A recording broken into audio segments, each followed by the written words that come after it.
I am Italo Medeiros, Chief Reporter of Intercultural News, and today I am here with Vanessa. She is an American diplomat.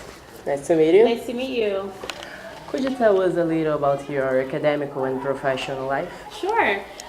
So my name is Vanessa Rozier. I work at the U.S. Consulate here in Rio.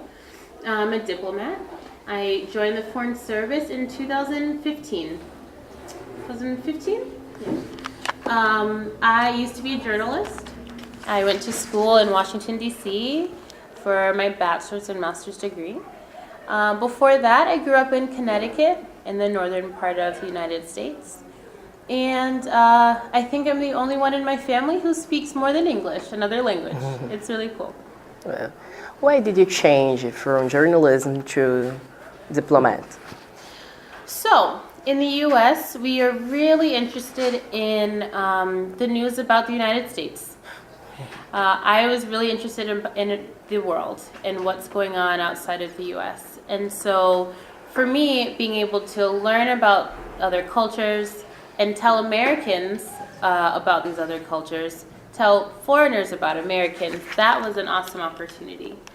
So I can do journalism things and do communication as a diplomat. And I think that's really a privilege to represent my country and to bridge cultures. Did you have some problems or challenges during the process of becoming a diplomat? Yeah, I applied 3 times. Took a long time. It's not easy. We don't have very many diplomats around the world, but it's good that it's a high standard. It's a high bar. You have to be really smart, but not only smart, you have to be tolerant of other cultures. You have to want to learn about other people. You have to have some experience trying to understand people who are different from you. And that's something that I really value about Foreign Service officers. We're required to be open-minded and to be very proud of our country with flaws and, advantages. What do you think that are the difference between human rights to civil rights? Difference and similarities, complements? They're the same thing. Human rights are rights granted to all human beings. And there are different types of human rights. There's women's rights, there's civil rights, there's rights for people with disabilities, there are rights for people with different sexual orientations.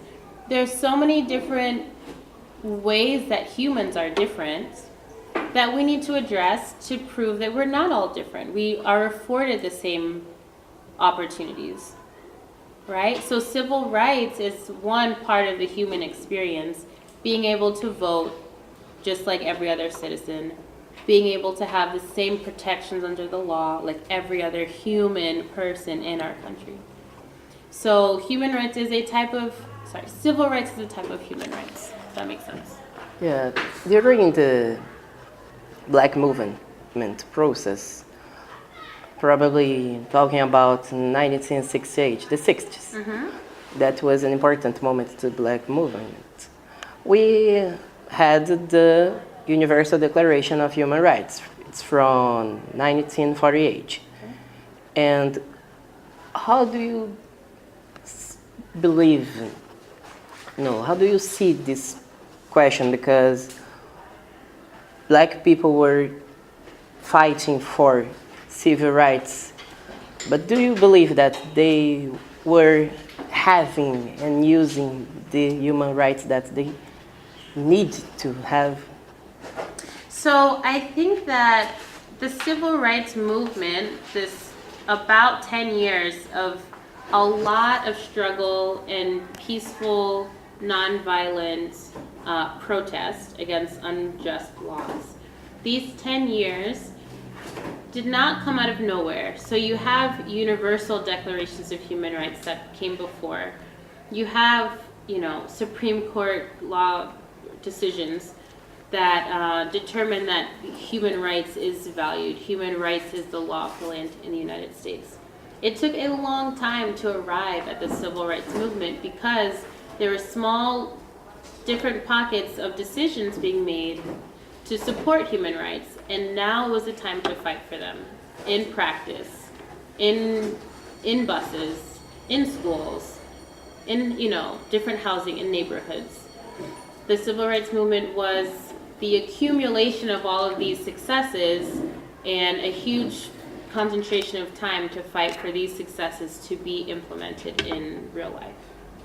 How do you see the American laws and the Supreme Court right now when we are talking about these civil rights, the black people's civil rights? And the Supreme Court? Yes. In today's time? Yes.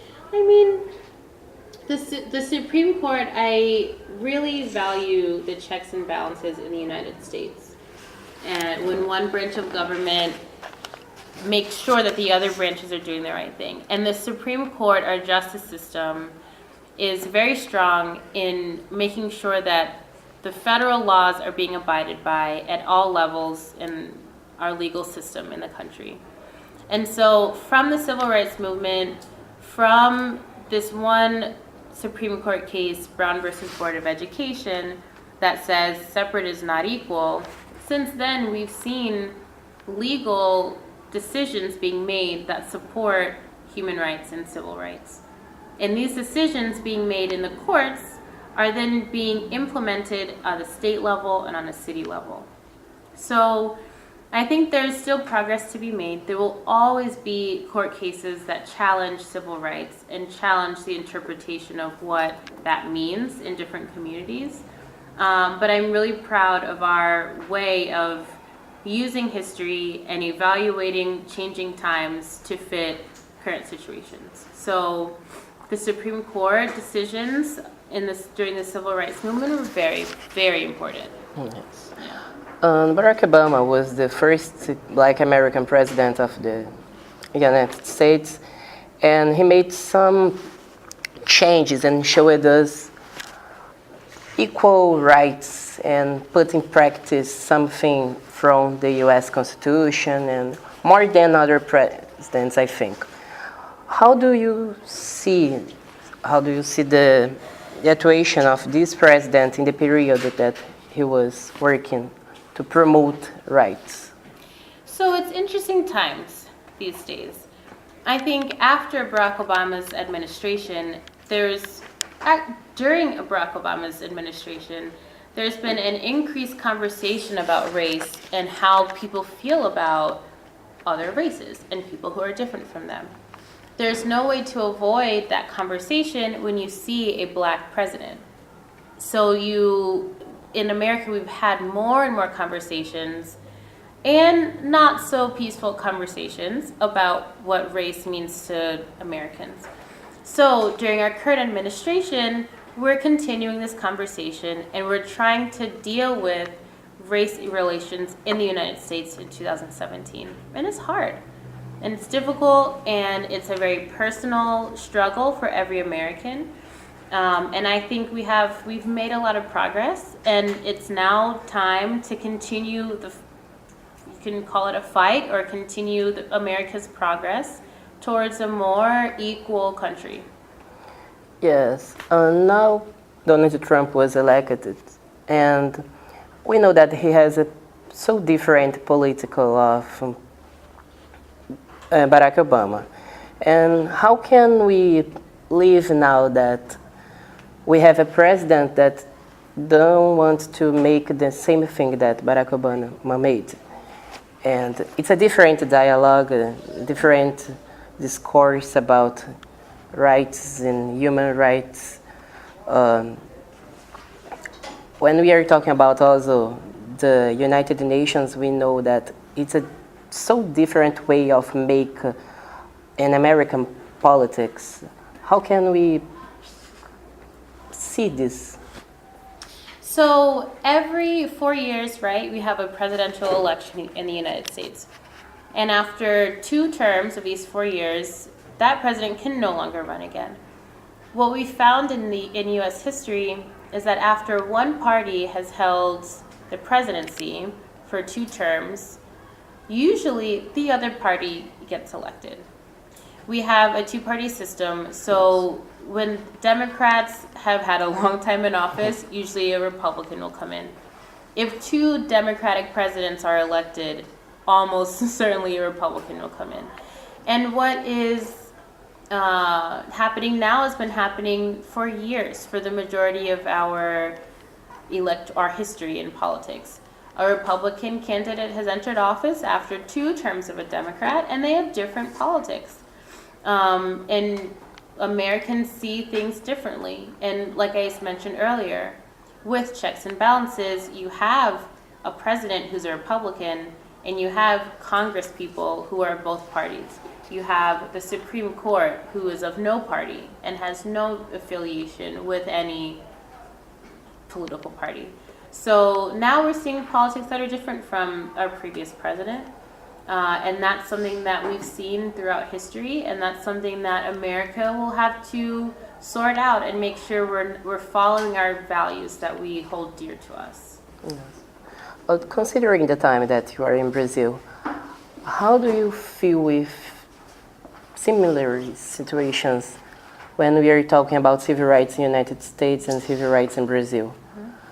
And about your experience here, how do you feel with some situations that was not so good? I've been in Brazil for a very short time, and I, being an American, have a different experience as a Black American than I assume a Black Brazilian would have. I think Brazil's experience with race relations is still developing. You know, there has not been a civil rights movement in Brazil, and I don't know if there will be, similar to what happened in the United States. And it's up to your generation and young adults coming up now to determine how Brazilians will be treated equally under the law and in practice. There are lots of laws that prohibit racism in Brazil. How do you make sure that's being applied in your schools, at work, when you apply for jobs, when you go shopping and go to the beach? Those are different struggles that everyone in the world has to face, including here in Brazil. So I think that's something that's still working itself out here. Do you have a message to pass for other students and to the people, citizens, when we are talking about inequality? So, for me, when I think of inequality, I think of difference of opportunities. And I think that's something we should always remember. As I said earlier, talking to the group of students, if one person says, oh, I'm being treated unfairly, for me to be treated fairly, you have to lose, we're never going to have equality. How you solve inequality, in my opinion, is to offer the same opportunities for everyone. So that if you come from a place of disadvantage, you're given opportunities to arrive at the same destination as someone who started off with more advantages. If that makes sense. It shouldn't be that if I win, you lose. It should be that we should all be able to win together and support one another to make our country better. And so for young people, I think it's really important to make sure that there are opportunities for everyone to do well, and that it's not that only a few people succeed, only a few people are successful. That's not sustainable. That never lasts in any society. That has never lasted. So hopefully there's a peaceful way for people to have that conversation. Yes, that's enough. Nice for meeting you, and thanks for coming. Italo Medeiros for Intercultural News.